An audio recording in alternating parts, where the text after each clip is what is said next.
everyone. Thanks for tuning in. In the lead up to World Poetry Day on Thursday, 21st of March, we are interviewing some of the wonderful poets who stock with us at the Book Dragon. Today, we have the pleasure of being joined by Mandy Whyman. Hi, Mandy. Hi, Michelle. Nice to see you. And you.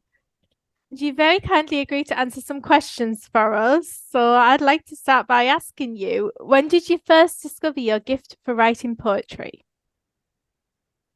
I don't know if it's exactly a gift, but I started writing poetry when I was very young. My grandmother was very literate and she had a lot of books. And so I was introduced to poetry very early on. And so I think I probably started writing when I was 7 or 8. And I used to fill up um, exercise books full of dreadful poetry, which is now cringeworthy. But yes, I was writing from then. I wouldn't say I thought I had any particular gift at the time, but I did like words. So they might be actually worth something one day, Mandy, if you still got them. I still do, but they are so terrible that I hide them away because I'm scared my children will find them and use them as some sort of blackmail against me. So yeah. So which poets inspired you? Um, One of the poets that I read very early on was Gerard Manley Hopkins, which is he's quite old-fashioned and out of favor at the moment. But I loved the way he played with words. So I think he inspired me early on because it was that sort of manipulating of words that I love, the choosing of words. There's a line in The Windhover that sheer plod makes ploughed down silly and shine. And he'd made up the words and made them make sense. And I think that was just I saw that sort of power of how you could manipulate words. But then I also grew up in South Africa during the apartheid struggle. And that's when I really, really saw that poetry could have such power because, of course, there were all those protest poets. And they were writing stuff that was really, really strong. And I was a teenager at the time. So I was heavily influenced by that. I think the idea that the pen is mightier than the sword, and that actually the poetry can change the world and make people react and that sort of thing. Gosh, yeah. So, what is your favorite poem by another poet? Um, I don't know. I have so many that I really, really like. I do like The Windhover by Gerard Manley Hopkins. I like the poem Invictus, which everybody knows, that one that out of the night that covers me, black as a pit from pole to pole. I thank whatever gods may be for my unconquerable soul.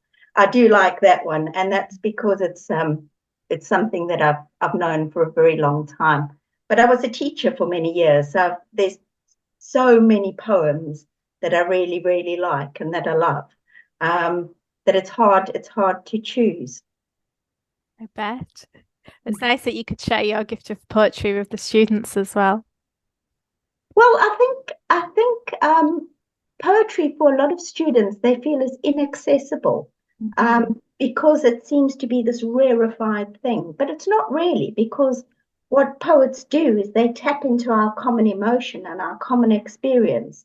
And I think once children realize that actually in every single poem there's something that you can relate to and something that you can touch and and feel the other humanness of it, Mm-hmm. then most students quite enjoy poetry once they are allowed to explore it. And what is your favorite poem that you've written yourself? And can you recite a few lines for us? Um, there's several that I really like, depending on my mood. I can't recite any lines because I've got a terrible memory. I can barely remember the names of my children. I've only got three. So, I always say to them, it's just as well I didn't have 6 children because I wouldn't know who anybody was. But I'm quite happy to read one for you if you like. That would be wonderful. Thank you. Okay, so this is from Greening, which is the latest one that I've got out. Greening is all about spring and it's quite sort of uplifting. There's it was meant to be a celebration of spring.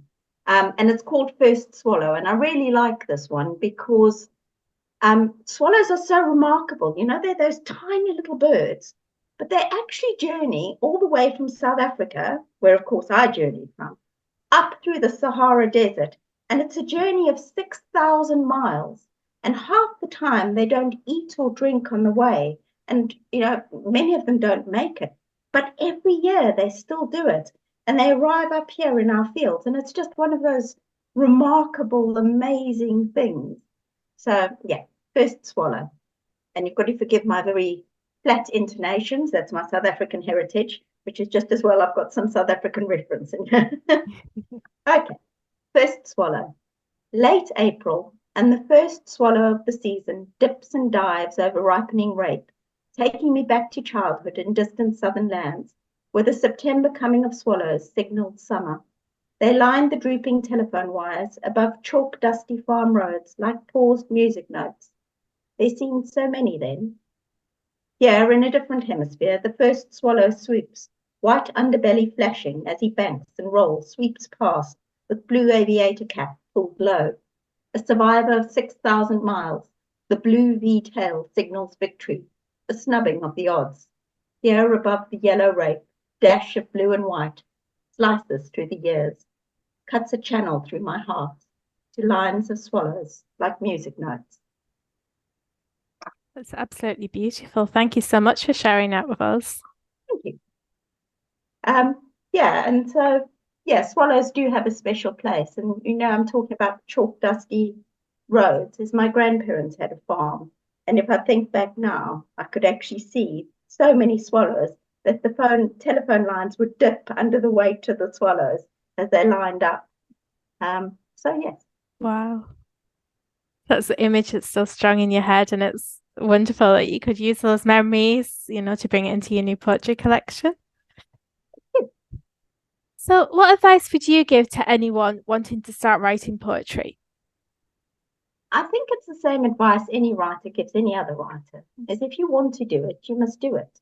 And it doesn't matter kind of what anybody else thinks. And it's hard because we live in a society where we're very social mediaed, where we feel that we need to have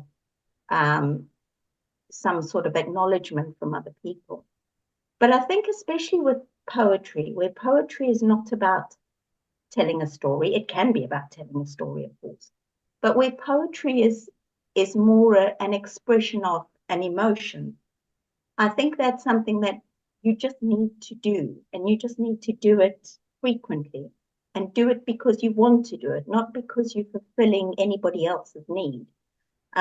I used to go with students. There's an annual event called Poetry Live. I don't know if you've heard of it, but if you've got a high school student, they have Poetry Live, and you go out and you meet some of the poets that are in the poetry anthology for GCSE study. And you hear some poets speaking, who are very accomplished poets who've done really well. And there's some people who are like really acknowledged in terms of the poetry world and in the literary world. But I always loved John Agard the best. And the reason why I love John Agard the best is because he doesn't talk about the way his poems are accepted or acknowledged.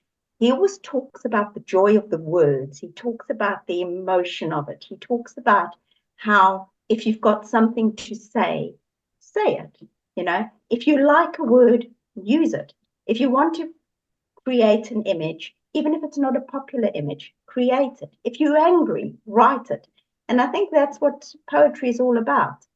If you want to write poetry, do it. And the more you do it, the more adept you will become at it, the more skilled you become.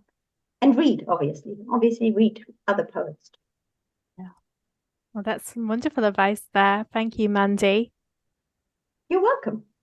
And you can buy Mandy's two collections of poetry, Craw Dancing and Greening Poetry of the Spring, at our bookshop at 6 West Row, Stockton-on-Tees, or from our website, thebookdragon.co.uk. Thank you for watching, and remember to look out for more World Poetry Day interviews in the lead up to March the 21st. Thank you, Mandy. Thanks very much.